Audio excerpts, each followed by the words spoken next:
Hari ini kita diberi kesempatan dan tajuk yang akan kita bincang hari ini adalah Imam 12.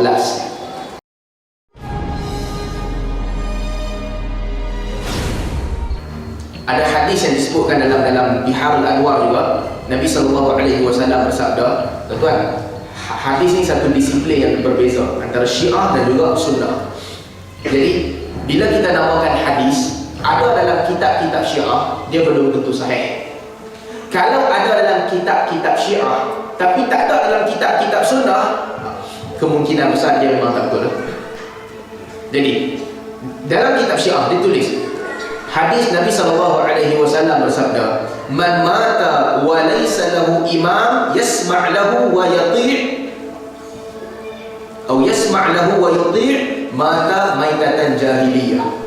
Sesiapa yang mati dalam keadaan tidak ada imam yang dia dengar daripada imam itu dan dia taat kepada imam itu, maka matinya adalah sama seperti mati jahiliyah. Bismillahirrahmanirrahim.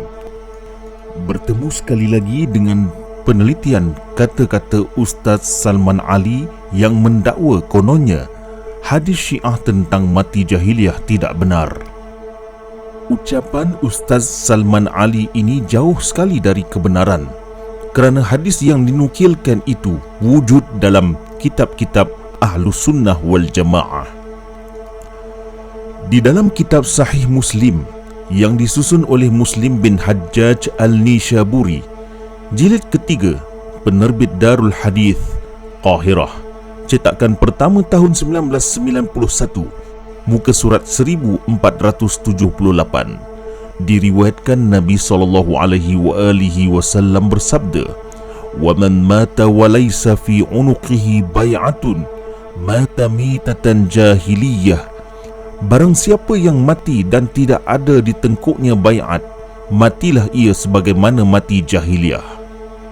Hadis ini juga ditemukan dalam kitab Majma' al-Zawaid wa Manba' al-Fawaid, karya Nuruddin Ali bin Abi Bakr Al-Haythami, jilid kelima, penerbit Darul Kutub Al-Ilmiyah Beirut, cetakan pertama tahun 2001, muka surat 282. Diriwayatkan, "Man mata bi ghairi imam mata mitatan jahiliyah." Barang siapa yang mati tanpa imam, matilah ia sebagaimana kematian jahiliyah. Justru itu, hadis ini juga terdapat dalam kitab-kitab Ahlus Sunnah wal Jamaah. Jadi untuk apa Ustaz Salman Ali mengkritik hadis ini dalam kitab Syiah? Dalam kitab Musnad Ahmad bin Hanbal, jilid ke-89, penerbit Muassasah Ar-Risalah, cetakan pertama tahun 1999, muka surat 88, diriwayatkan, qala Rasulullah sallallahu alaihi wasallam, "Man mata bi ghairi imam." Nabi sallallahu alaihi wasallam bersabda, barang siapa yang mati tanpa imam, mata mitatan jahiliyah, maka ia mati sebagaimana mati jahiliyah.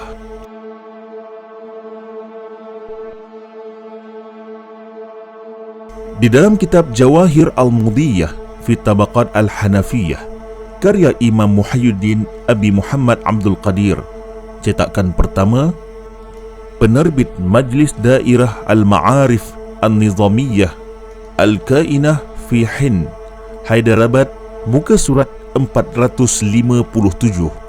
Pengarang menulis, "Wa qawluhu alaihi salam fi sahihil Muslim, man mata walam ya'rif imama zamanihi mata mitatan jahiliyah."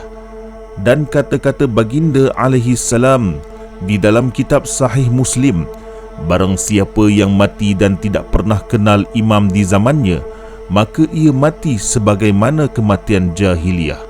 Namun hadis ini dengan matan yang sama tidak ditemukan lagi dari kitab Sahih Muslim. Tidak dibenarkan bermalam tanpa imam. Ulama Ahlus Sunnah tidak semata-mata menukilkan hadis tersebut dalam kitab-kitab mereka, malah menghuraikannya. Di dalam kitab Al-Fasl fil Milal wal Ahwa wan Nihal, karangan Ibnu Hazm, Jilid keempat, penerbit Maktabah Al-Salam Al-Alamiyah, muka surat 84. Pengarang menulis, Qala Abu Muhammad, fajawabuna wabillahi ta'ala at-tawfiq, inna Rasulullah sallallahu alaihi wa alihi wasallam nassa ala wujubil imamah wa annahu la yahillu baqa'a laylatan duna bay'ah. Telah berkata Abu Muhammad, jawapan kami dengan taufik Allah jua, sesungguhnya Rasulullah sallallahu alaihi wasallam telah memberikan nas atas kewajipan imamah dan tidak halal seseorang itu bermalam tanpa bai'ah. Jelas di sini Ibnu Hazm menyatakan seseorang itu tidak dibenarkan bermalam tanpa imam. Malah Rasulullah memberikan nas tentang kewajipan imamah.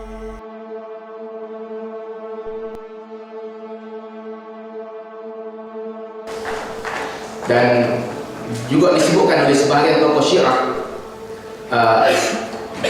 Syekh Al-Mufid qaddasallahu ruhahu, namanya Syekh Al-Mufid, dia menyebutkan bahawa ittafaqatil imamiyah ala anna man ankara imamata ahad minal a'immah wa jahada ma aujabahu Allah lahu min fardhi ta'ati fahuwa kafir dal mustahiq lil khuludi finnar. Syekh Syiah ni kata apa? Telah bersepakat semua imamiyah bahawa pada sesiapa sahaja yang menafikan salah seorang daripada para imam 12 ni, siapa yang menafikan salah seorang daripada imam ataupun dia tak mau mentaati apa yang Allah suruh, iaitu mentaati para imam ini, maka dia ini kafir dal mustahil al-khulud finnar. Satu, dia kafir, yang kedua dia sesat, dan yang ketiga dia ini layak untuk kekal di dalam neraka. Ini pandangan siapa? Pandangan Syiah. Siapa dia tujukan perkataan ini? Dia tuju kat siapa? Dia tuju kat tuan-tuan semua. Siapa sahaja yang tak percaya kepada salah satu daripada imam-imam ini, ataupun dia mengingkari wajahada ma aujabahu Allah lahu min fardhi ta'ati, dia mengingkari kewajipan mentaati para imam, maka dia ini adalah kafir dal mustahid khulud finnar. Pertama sekali dia kafir, yang kedua dia sesat, dan yang ketiga dia ini layak untuk kekal di dalam neraka. Jadi tuan-tuan, kalau cerita pasal Syiah sekarang, pada mereka kita kafir. Ittafaqatil imamiyah, atas kesepakatan, bukan lagi benda yang berbeza pandangan. Pada mereka, sesiapa yang menafikan orang-orang ini sebagai imam, dia dianggap kafir. Sebahagian daripada ahli sunnah dia kata apa? Dak, kita dengan Syiah kita kena berbaik sangka. Kita dengan Syiah ni satu mazhab yang beza dengan kita. Ini bukan masalah mazhab, ini masalah dia mengkafirkan kita. Kafir ni kadang-kadang orang datang dengan perkataan kiasan, kadang-kadang kiasan, tapi ini bukan lagi kiasan, jelas kafir dal mustahil khulud finnar. Dah dia kata kita kafir, dia kata kita sesat, dan orang itu layak untuk kekal di dalam neraka. Jadi ini pandangan Syiah berkaitan dengan orang yang menafikan para imam. Andainya Ustaz Salman meneliti kata-kata Syekh Mufid ini dengan penuh keinsafan, ittafaqat imamiyatu ala anna man ankara imamata ahad minal a'immah wa jahada. Perkataan jahada di sini bermaksud ingkar dengan keadaan setelah sampai ilmu dan keyakinan kepadanya. Dalam kitab Al-Sihah Taj Al-Lughah wa Sihah Al-Arabiyah karya Ismail bin Hamad Al-Jauhari, muka surat 451, pengarang menulis, Al-Juhud Al-Inkaru ma'al ilm. Al-Juhud ialah inkar dalam keadaan mengetahui.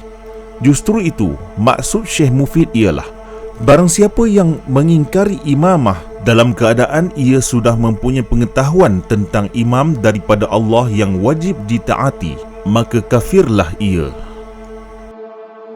tahukah Ustaz Salman Ali bahawa Ahlus Sunnah wal Jamaah mengkafirkan orang yang mengingkari kekhalifahan Abu Bakar?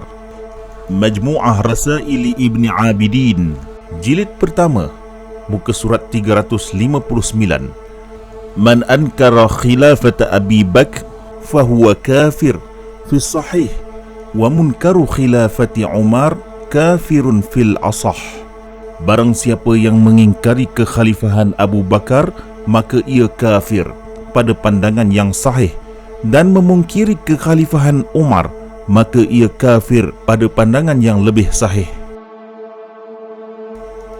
Di dalam kitab Imta'ul Asma' karya Taqiyuddin Al-Maqrizi, yang merupakan kitab fiqh mazhab Hanafi, jilid ke-9, penerbit Darul Kutub Al-Almiyah, Beirut, cetakan pertama tahun 1999, muka surat 218. Pengarangnya Al-Maqrizi, yang merupakan anak murid langsung Ibn Khaldun, menyatakan, Ar-Rabi' mazhab Abi Hanifah anna man ankara khilafat as-Siddiq fahuwa kafir, wa kazalika man ankara khilafat Umar. Yang keempat, mazhab Abi Hanifah, sesungguhnya barang siapa yang mengingkari kekhalifahan Abu Bakar, maka ia kafir. Demikian juga barang siapa yang mengingkari kekhalifahan Umar. Ini bermakna kekhalifahan setelah Rasulullah adalah urusan yang sangat penting dalam agama, sehingga tidak mengakui kekhalifahan Abu Bakar dihukum kafir oleh Ahlus Sunnah wal Jamaah.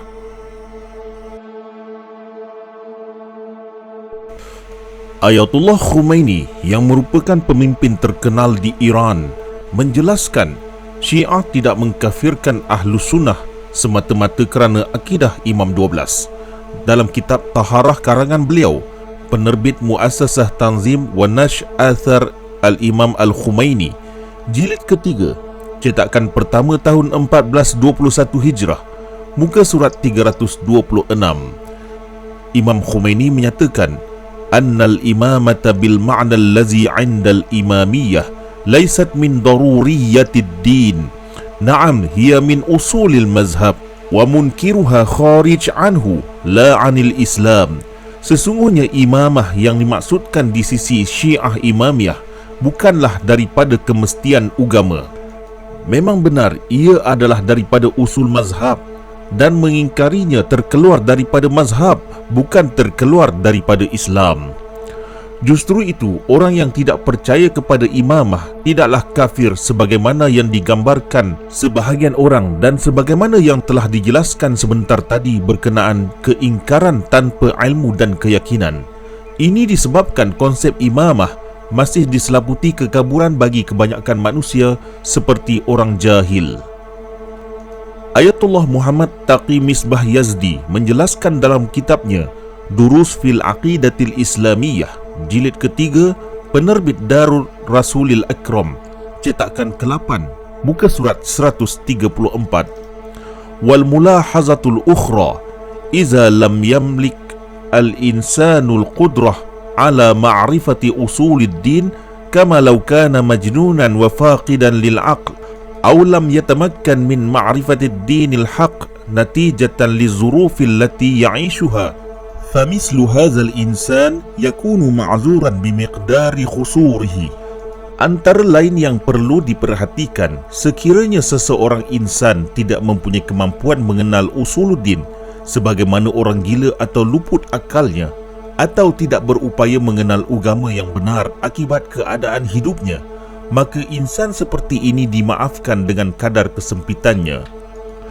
Amma law kanat ladai insan imkaniyah ala kasbil ilm wa ma'rifah walakin qusira fi dhalika wa baqa ala halati syakki aw innahu ankara usul ad-din wa daruriyatahu biduni dalil fala yakunu ma'zuran wa sayuhkimu alaihi bil azabil abadi. Adapun sekiranya seorang insan mempunyai sarana menimba ilmu dan pengetahuan tetapi ia gagal melakukan demikian itu dan tetap berada dalam keraguan, atau dia mengingkari usuluddin dan kemestian beragama tanpa dalil, maka dia tidak akan dimaafkan. dan dia akan dihukum dengan azab yang kekal. Justru itu, kedua-dua ulama Syiah iaitu Ayatullah Khumaini dan Ayatullah Misbah Yazdi yang hidup di zaman mutaakhir ini menjelaskan bahawa mengingkari imamah tidak mengeluarkan seseorang Muslim dari agama Islam. Kesimpulannya, hadis mati jahiliyah sebenarnya wujud di dalam kitab-kitab Ahlus Sunnah dengan berbagai matannya. Demikian juga menurut Syiah, mengingkari imamah tidaklah membuatkan seseorang Muslim menjadi kafir. Namun berasaskan teks kitab di kalangan kedua-dua golongan Sunni dan Syiah menunjukkan kepercayaan terhadap kepimpinan atau imamah adalah suatu kemestian bagi seseorang Muslim.